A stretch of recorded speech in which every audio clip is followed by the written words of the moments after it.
bem-vindos, gente, a mais um vídeo do nosso canal no YouTube hoje, do AgroInsper. Hoje a gente está aqui com um convidado muito especial, o William, aqui do Martinez Associados.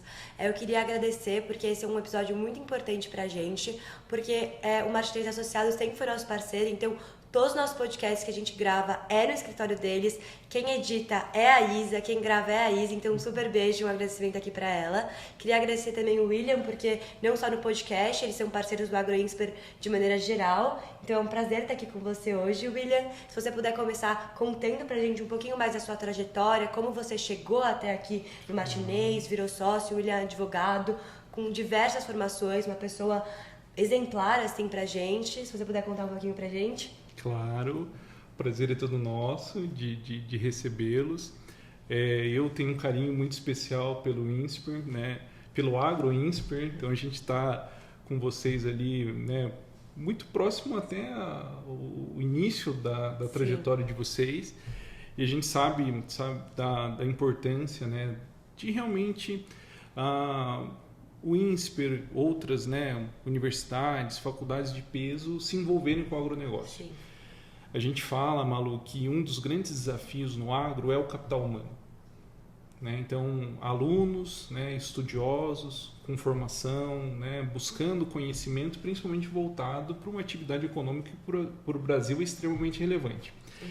E aí também nasceu um pouco da minha paixão pelo agro. Né? Eu iniciei, né, a minha carreira jurídica num setor da economia totalmente diferente, que é o setor de construção civil.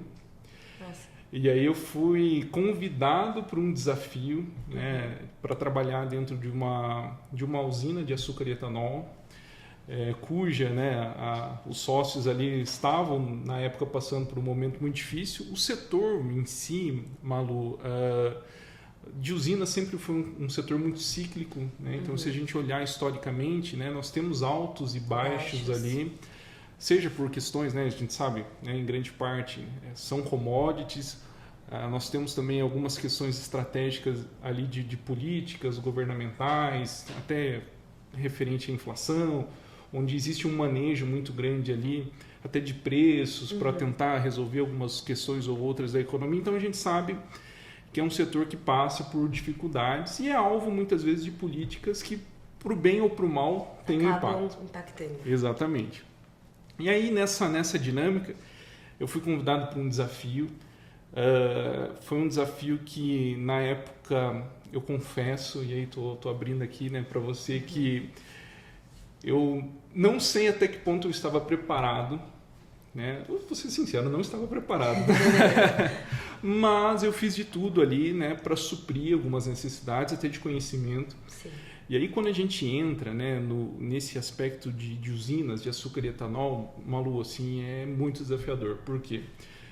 O primeiro contrato que eu fui trabalhar foi um contrato de cana, de parceria agrícola. Então, apareceu o sigla lá, ATR qualidade, Consecana, as questões de produtividade, TCH. Eu falei, meu Deus do céu. Pra quem tá de fora não entende nada, Greg. Assim, a única coisa que eu sabia era de medição da construção civil, algumas responsabilidades, então foi um universo muito desafiador. E eu entrei muito jovem, né? E eu entrei muito jovem num desafio que eu lembro até hoje, né? No plano de cargos e carreira, né, da usina, a idade mínima para ocupar o meu posto era de 45 anos. Eu tinha 28, nossa, né? Mas são oportunidades, né? Então eu falo, né, para os jovens aí, né, em geral, que assim, vale a pena abraçar as oportunidades, né? Óbvio, né? Todo bônus ele vem com ônus, a gente nunca pode esquecer disso, mas vale muito do nosso esforço. E aí o que eu fiz? Eu prometo ser breve, tá? Tranquilo. Eu me apliquei nos estudos, assim, foi árduo. Conhecer a matéria, conhecer jurisprudência, conhecer o direito do agronegócio em si. A gente sempre tem no direito, né, uma boa reflexão do que é o direito agrário. O que é uma relação homem e terra? Quando a gente entra num aspecto empresarial, a gente entende, né, as perspectivas do agronegócio, a nossa visão muda, até como jurista. Né? Que a gente sabe hoje que a relação homem e terra, ela é uma relação que por si só não comporta, né, todo um arcabouço negocial, econômico que o agronegócio carrega. Então, nesse aprofundamento, eu assumi o desafio, tive um contato muito relevante com uma pessoa assim, que eu tenho um carinho muito grande, que é o Lodovico, que era, na época, o CEO da empresa. Um contato muito grande com uma família, né, que era um dos acionistas, que é a família Zogby, né, que estava passando por aquele desafio, e a gente assumiu. A época, nós tínhamos lá um endividamento, Malu, de algo em torno de 1 bilhão quase. A gente passou por uma recuperação judicial extremamente relevante, conseguiu fazer um ajuste da dívida, a dívida caiu para algo em torno de 100 milhões, ficou atrativo para um M&A, então a gente conseguiu também trazer um comprador ali. Eu participei do M&A, e aí era mais ou menos uma missão cumprida, né? A gente pegou uma usina quase em fase falimentar, passou por uma RJ extremamente bem sucedida, levou para um M&A, resolveu o problema dos acionistas e continuei lá. E aí, Malu, entrou aquele sentimento, falei assim, poxa, peguei esse desafio, consegui resolver, eu consigo resolver outras coisas, né? E aí nasceu, então, esse desejo de partir mesmo para uma advocacia privada, voltada 100% para o agronegócio, que daí eu me apaixonei, né, nesse interregno. Aí sim, eu aprendi o que era terra e qualidade, e fui desenvolvendo um carinho especial pelo sucro energético, que é um setor que eu reputo como extremamente relevante para a nossa economia, principalmente aqui em São Paulo. E nessa perspectiva, então, o escritório nasceu com o objetivo de atuar no agronegócio, né, com uma vertente muito voltada para as temáticas e questões emblemáticas que é o que nós vivenciamos hoje. Né? E aí, né, fui realmente por uma linha de pesquisa, né? Tudo bem, né? Ela é voltada para a administração, a gente sabe, né, que realmente a gente tem um laço de afinidade ali entre o direito e a administração, porque todos derivam de uma ciência, né, aplicada. Então, um acaba complementando o outro, né? Você tem que saber no agronegócio um pouco de direito, um pouco de administração, porque sem o um fica muito incompleto. Com certeza, e essa é a perspectiva das ciências sociais aplicadas, né? Lógico que foi um baita desafio para mim, porque realmente eu tinha uma base teórica, né, muito voltada para o direito, e quando a gente vai para principalmente uma pós-graduação em administração, falta uma base, e aí de novo eu tive que... Outro desafio, mas ótimo, né? E assim...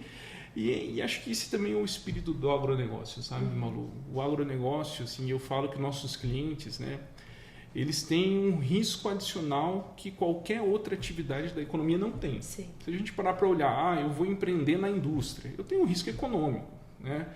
Vou empreender na construção civil, risco econômico. O clima, né? O meio ambiente. Exatamente. Quando a gente vem para o agro, aí eu tenho o duplo risco, né? Que é o risco econômico e o risco agrobiológico. Eu não vou ter uma praga numa construção de um prédio, né? Não, você formiga, né?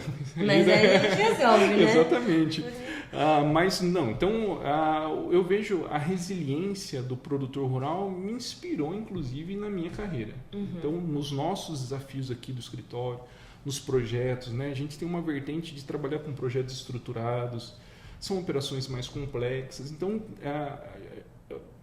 o nosso cliente anseia um olhar muito multidisciplinar. Não dá para a gente fazer uma operação hoje complexa sem entender minimamente de contabilidade, sem entender minimamente de negócios, né? de questões que para muitos é uma questão periférica, mas para nós pode ser uma questão fundamental, muito mais do que a mera análise da legislação. Sim. Então, aí nasceu realmente o escritório, né? Hoje nós estamos aí, né, com um conjunto de operações muito bem sucedidas, né? Então a gente tem hoje desde, né, clientes produtores rurais, indústria de fertilizante, a gente saiu um pouquinho do sucro energético, hoje nós estamos também, né, no setor de proteína animal, a questão até da agricultura. Então são frentes que nos levam cada dia mais a se aperfeiçoar. Tentei não ser prolixo, tentei ser o mais objetivo, né? Logicamente, assim, podia falar de várias experiências, inclusive algumas até cômicas. Só sempre brinco. Assim, nessa jornada, eu já fui até alvo de fornecedores de cana furiosos que deram um tiro pro alto no meio do canavial para fazer eu sair correndo, sabe? Mas estou vivo, estou aqui, né? Então, mas faz parte, né? Não, eu achei muito legal a sua motivação. Eu queria só trazer 2 pontos que eu achei muito interessante, que você falou no começo, que é muito interessante que a gente tem hoje em dia nas faculdades, né? Então, AgroInsper, AgroSPM, AgroMackenzie, a gente trouxe o agronegócio para dentro das faculdades de negócio. Então, por exemplo, antes a gente tinha as faculdades voltadas para o agronegócio, Exalc, Exatamente. E as faculdades mais afastadas que não estavam na capital. E hoje em dia a gente consegue trazer essas entidades para dentro das faculdades de negócio, INSPER, GV, enfim. Bom, e realmente o que você falou, né, essa aderência, né, da pesquisa mesmo, né, voltada principalmente nesse viés de negócios com agronegócio, supre uma necessidade que nós vemos que é realmente governança, né, governança em todas as suas facetas, né. Quando a gente fala assim, governança é só aquela questão sucessória. Não, hoje governança ela permeia várias outras questões. Por exemplo, eu tenho governança dos meus números, né? Eu tenho realmente toda a perspectiva negocial e econômica dentro da atividade agrária, né? Atividade rural. Hoje, no passado, Malu, a gente até falava que é um diferencial. Hoje não. Assim, já passou muito tempo do diferencial competitivo. Hoje é uma necessidade. Né? E a gente fala assim, poxa, hoje né, exatamente, né, nessa gravação nós estamos passando por uma crise. Né? Se a gente pegar o setor de cereais, né, a gente tem uma soja a 120, bateu 170. Até o mês passado estava R$100. Como que oscila? Exatamente. E assim, quem não se preparou, quem não tinha uma gestão eficaz de custo, né, que não travou preço, não fez hedge, assim, sofreu. Pode quebrar? Pode. A gente está vendo a quantidade de recuperações judiciais que está vindo aí. Né? Exatamente. Também. E aí o que nos preocupa, né? A própria recuperação judicial, ela é o oposto daquilo que o mercado de capitais quer. Claro. Então, um ponto que nos preocupa, né? Nós temos uma legislação hoje eficiente para o mercado de capitais, extremamente jovem, que já está sendo afetada por uma questão de crise que é normal, mas que pode afastar, inclusive, investidores. Sim. Então, essa dinâmica, o mercado de capitais em si hoje, olhando para o agronegócio, que eu sei até que é uma das próximas perguntas que você vai me fazer,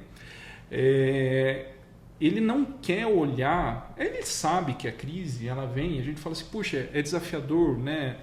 O mundo e a economia não deveriam ter crises, né? Não é assim. Mas tem. E a crise, por mais agressiva que possa parecer, a crise, ela, na verdade, é um elemento fundamental para mantermos uma economia organizada. E é realmente, os mais fortes vão ficar e aqueles que não têm capacidade vão sair. Sim. Então, para a gente ter realmente uma estabilização econômica, a gente precisa das crises. Sim. E aí o grande diferencial é quem vai suportar essa crise. Quem vai estar um passo à frente. E esse é um ponto importante para nós aqui, como escritório de advocacia, porque né, o brasileiro, por si só, entende, até pela nossa estrutura legal, que as leis são voltadas para o contencioso. Sim. E não é. Pelo menos não deve ser, né? Pelo menos quando a gente fala de negócios. Então, a gente tem realmente né, um aparato, né, que antecipe realmente alguns desafios, é muito mais interessante para o agro do que realmente o litígio, uma recuperação judicial. E aí são os extremos, né? Tem uns que falam, não poderia existir a recuperação judicial. Não, é um instrumento legal que está lá, que a depender da estrutura ele deve ser usado. Sim. Tá? Mas também... Mas a gente faz os métodos certos de proteção, é mais fácil... Com certeza, evitar. Proteger do que depois... Até porque tem custo. Né? Hoje uma recuperação judicial no Brasil ela é custosa. Sim. Então, a gente tem que ponderar. São casos e casos. Agora, aproximando um pouquinho mais, como você falou, que é tão importante a gente estar ligado então, no negócio. Então, como o negócio consegue influenciar o agronegócio, proteger, incentivar, fazer crescer. Como essa relação é tão forte, eu queria entrar aqui num tópico, então, um pouco de como foi criado o Friagro, que a gente sabe que foi fundado em 2021, é algo recente ainda, mas se você puder contar um pouquinho pra gente da trajetória até ser consolidado esse mecanismo que a gente vê que é tão importante, que ainda sofre por mudanças, contar aqui um pouco pro pessoal isso. Claro. É realmente né, uma questão que sempre foi quase uma questão sine qua non, né, imprescindível para a atividade agrária é capital. Se a gente parar, né, a primeira atividade, né, do Brasil não foi uma atividade extrativista. Então, o Brasil tem, por histórico, o agronegócio. Está no nosso DNA. Tá. Né? Só que, assim, o exercício da atividade rural é uma atividade custosa. A gente tem um capital intensivo. Né? E aí a gente sempre tem aquela discussão, é capital próprio, é capital de terceiro. O agronegócio, historicamente, ele é alavancado. Né? E ele é alavancado até por políticas governamentais. Quando a gente para estudar o crédito rural ele vem como um subsídio, tá?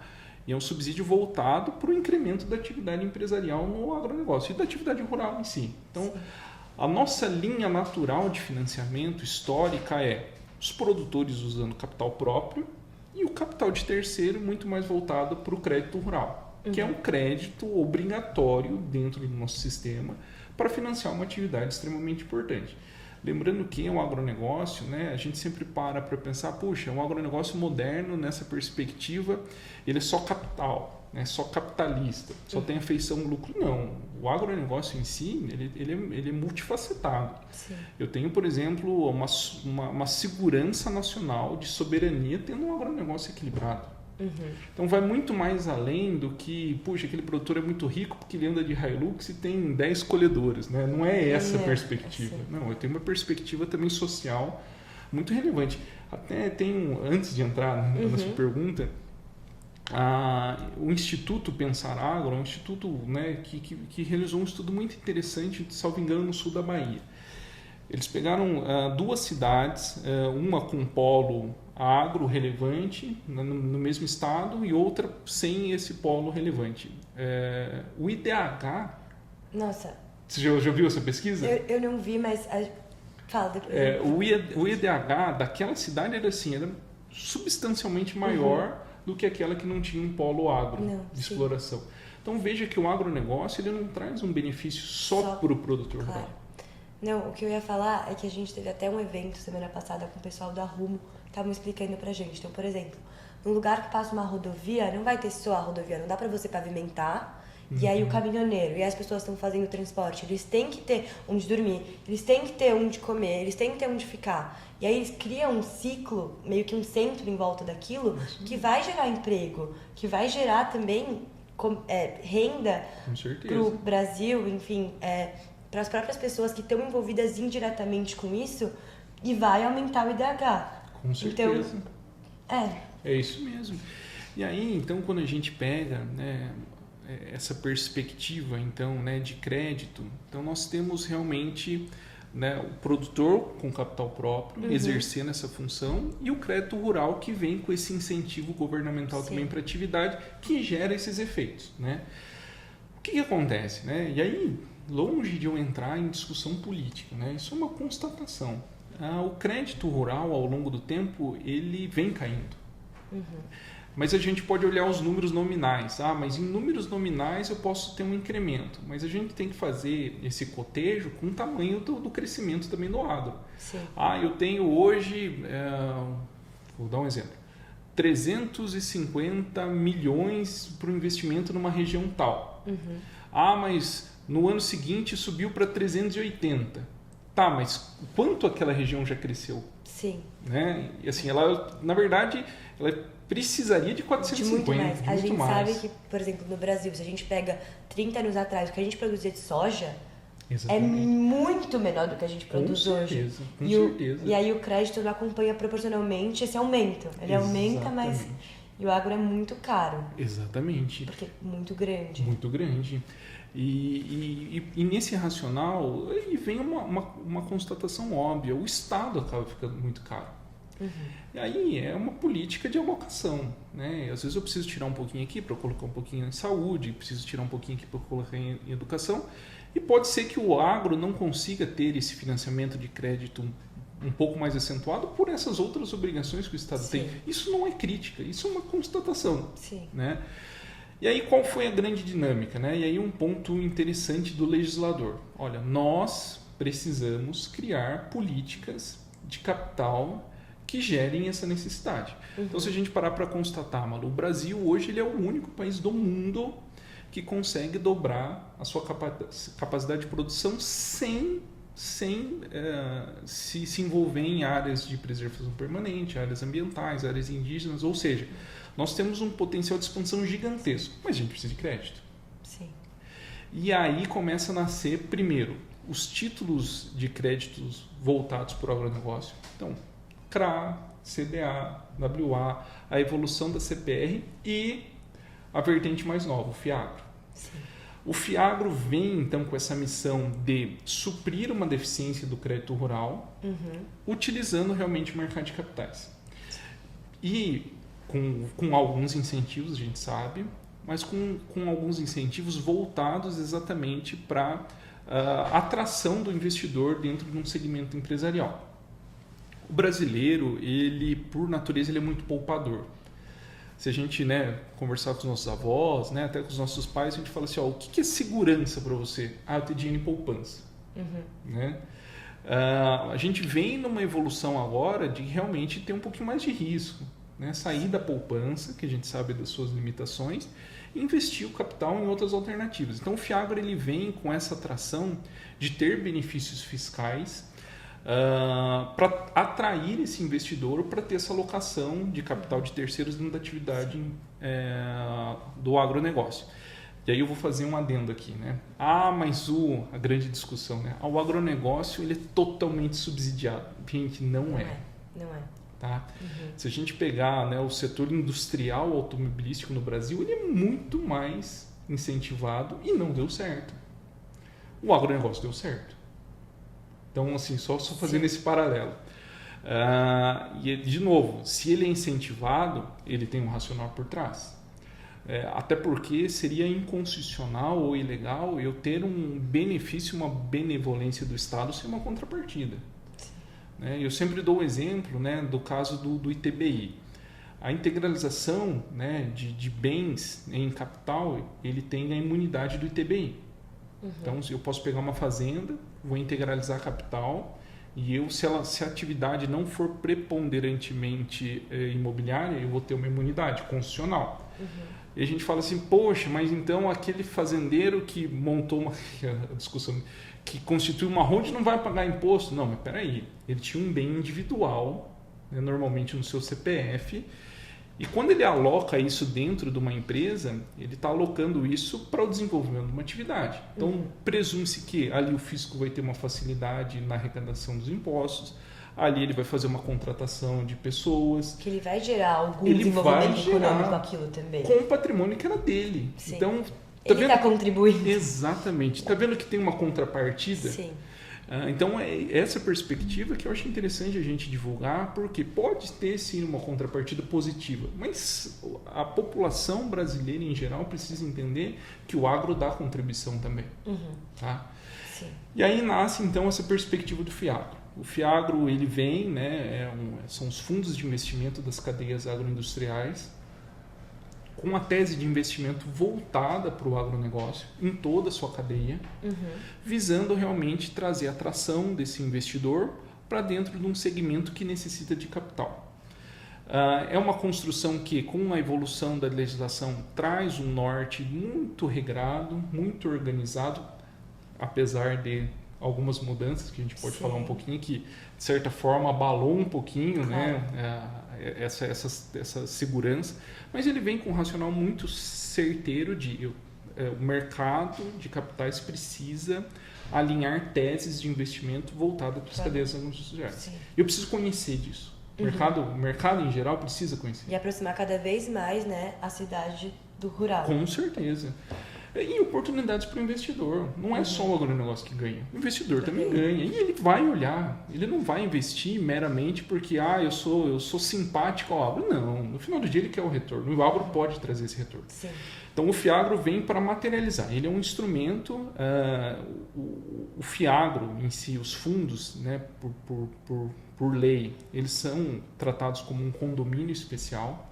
Então, o objetivo é que eu tenha uma comunhão de investidores organizados dentro de estruturas que são altamente reguladas para desenvolvimento de teses de investimento, de alocação de recursos, alocação muito bem geridas, por isso que nós temos a figura do administrador e gestor dentro dos fundos, com o objetivo principal de investimento e expansão das atividades.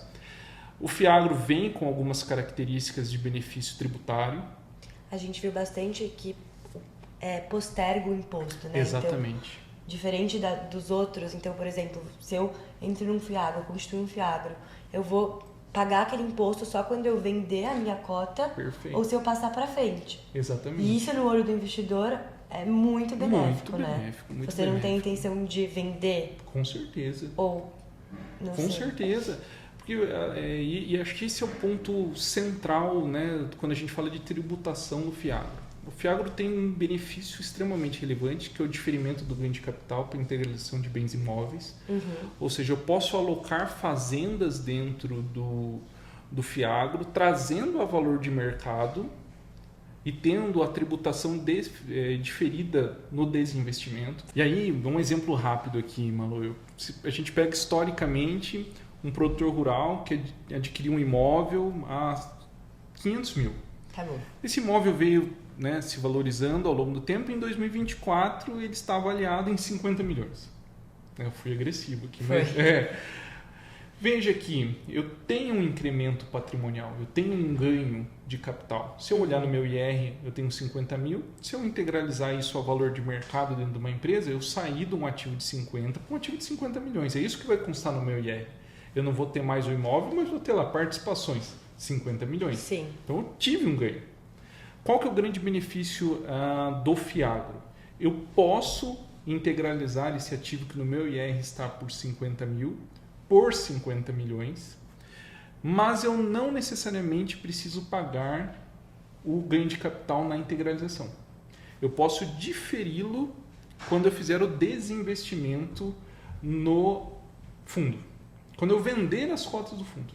Então, você postergou. Eu posterguei. Isso é fundamental porque eu posso alocar isso dentro do fundo, vender este imóvel por 50 milhões, comprar mais 10, fazer uma evolução patrimonial muito grande lá, segurando aquele diferimento no desinvestimento. Então isso é fundamental, isso é fantástico. E é um incentivo realmente para que a gente tenha aderência mesmo. E assim, lógico, se a gente, né, um dia pode fazer uma discussão só sobre imóveis dentro do FIAGRO. Que aí abre assim, estratégias, e aí que está a diferença. Nós, como advogados, a gente tem que ter esse olhar negocial. Sim. Eu não posso chegar para o meu cliente e falar assim, isso aqui é seguro. Tá, ok. Mas qual que é a minha oportunidade negocial que eu posso ter aqui? Onde eu posso ganhar mais dinheiro? Então, aí o FIAGRO vem para trazer esse paralelo de segurança e esse paralelo de benefícios aí no que tange a negócios e investimentos. Certo. Mas falando agora um pouquinho de segurança jurídica, então agora a gente viu que no ano de 2024 teve uma mudança na lei, na legislação sobre FIAGRO. Perfeito. Como fica a segurança jurídica das pessoas que já têm um FIAGRO, as pessoas que querem constituir um FIAGRO agora, pensando em todos os benefícios que você citou aqui, como que fica essa segurança jurídica? Claro. Malu, a grande temática, né, o grande alvo dessa alteração que nós tivemos agora, né, de 23 para 24, foram os fundos exclusivos. Né? Eram os fundos realmente, né, geridos aí ou famílias ou investidores individualizados que buscavam realmente uma estruturação tributária legal, né, isso dentro da lei, nunca isso foi tratado como ilegal, mas que foi um alvo, né, inclusive, né, de políticas aí, né, fiscais para uma maior arrecadação para o Estado. E aí a gente implantou aquilo que a gente conhece como regime come cotas, né, que é realmente a antecipação ali do recolhimento, né, do imposto de renda, dentro de uma perspectiva ali 2 vezes por ano, anual, visando realmente um incremento aí na receita do Estado, na cobrança de tributos. Isso é uma política que foi realmente discutida, né, apesar de ter sido uma política sugerida pelo Executivo, ela foi aderida pelo Legislativo, tanto é que nós temos uma lei. Sim. E ela trouxe realmente esse viés de uma equalização das contas do Estado com um incremento na receita. Lógico que para os aderentes aos fundos isso foi um impacto muito grande. Né? Boa parte da riqueza gerada no Brasil está alocada em fundos. Sim. Né? A gente sabe disso. O fundo exclusivo sempre foi uma temática relevante, mas que de certa forma não trouxe um impacto muito grande para o Fiagro, porque o Fiagro até então ele está fora dessa análise, né, do que a gente chama de maior impacto, que é do regime Come Cotas. Tá? Por uma questão estratégica, exatamente. É um instituto novo, né, eu já penalizaria o Fiagro que nasceu em 2021 com uma vertente tributária até desfavorável no momento que ele ainda está sendo introduzido dentro do mercado. Ele nem se adaptou e já está sofrendo uma nova lei. Exatamente. Não seria uma estratégia assim, pensando em aderência adequada.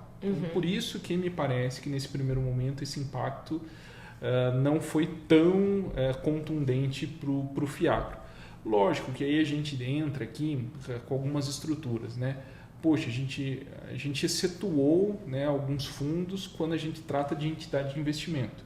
Entidade de investimento, né, de uma maneira bem resumida, Malu, é quando o gestor e o administrador ele tem total ingerência sobre os ativos. Tá. Então eu não tenho, os cotistas não têm poder de comando no que tange às políticas de investimento. Então eu presumo que aquele fundo é um fundo totalmente livre para negociar o ativo como ele bem entender. Que distou um pouquinho, né, da grande discussão de fundos exclusivos onde se alocava patrimônio e não gerava riqueza. Era meramente uma estrutura ali de, seja ela, né, alguns falam de proteção patrimonial, seja ela de benefício tributário. Quando eu abro a entidade de investimento, presume-se que o gestor, na medida do possível, ele vai fazer aquele ativo rodar para gerar mais receita. Sim. Então, ele foi escolhido pela CVM, ele está ali para fazer todo um papel. Fiscalizatório, inclusive, porque ele tem responsabilidade também. Então, a entidade de investimento ela vem para trazer essa dinâmica do mercado e aqueles fundos que estão classificados como entidade de investimento, eles podem estarem afastados da regra do Come Cotas. Então, o norte, né, se eu posso resumir, né, da segurança jurídica, os fundos continuam aí, a legislação, de certa forma, é sólida, não é uma mera questão tributária que vai desqualificar isso. Claro, como toda a estrutura que foi pensada, consolidada. Com certeza, e que está à nossa disposição, mas gera realmente, né, uma preocupação. Porém, né, assim, até para ficar claro, é uma preocupação que, a depender da estratégia, ela pode não fazer tanta diferença, desde que rigorosamente a gente siga o que está na legislação. Não adianta falar assim, a gente vai dar o jeitinho brasileiro. Não vai mais. Não dá. E nem nós, como juristas, a gente nem incentiva isso. Não. A gente incentiva realmente. A gente tem que seguir a lei.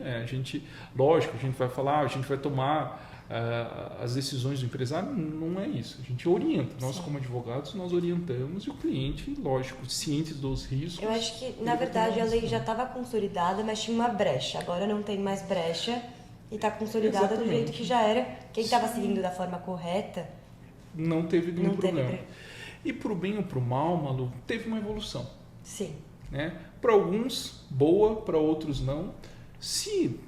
Que é normal, né? Se a aderência pelos fundos ela diminuir, eu tenho certeza que esse recálculo legislativo vai acontecer, tende a acontecer. Né? Eu lembrei da sua fala da crise. Tem que ter a crise para a gente selecionar os melhores. Exatamente. As crises não são ruins. Não. Selecionam quem deve ficar. E a gente tem a maturidade também de entender que deu certo, ótimo, vamos continuar. Deu errado, vamos retroagir, mudar. Fazer certo e fazer dar certo. Exatamente, faz sentido. E é porque isso é o agro. Se a gente olhar as grandes evoluções do agro, né? Hoje, né, a gente escuta, né, pessoas, né, de renome falando assim, o mundo não sabe a tecnologia que nós temos, por exemplo, num grão de soja, uma semente. Mas será que ali foi só certo? Ali foi só, né, estratégias certeiras? Não, ali foi acerto e erro para a gente chegar onde a gente chegou. Nada é só acerto. Nada. Nós como estudantes, vocês, a gente erra e o importante é a gente aprender com esse erro, né, melhorar para não acontecer de novo. E é isso que a gente espera do agro, Malu. Sim. Se eu puder deixar uma mensagem aqui, né, para o agro em geral. E nós somos participantes do agro, né? Vocês como estudantes, nós aqui como juristas, né? que estudamos o agro. Historicamente, o agro teve seus erros. Nós precisamos aprender com esses erros e planejar um futuro onde esses erros que nós já experimentamos, eles não venham. Mas com certeza sempre vão ter erros novos. E a gente tem que ter a maturidade de enfrentá-los com as estratégias adequadas, pensando sempre no norte, numa finalidade, que é crescimento, né, expansão, geração de riqueza, empregos, né, enfim, tudo aquilo que vem de positivo para o agro. Sim. Bom, muito obrigada, William. Acho que foi uma aula que você deu aqui pra gente.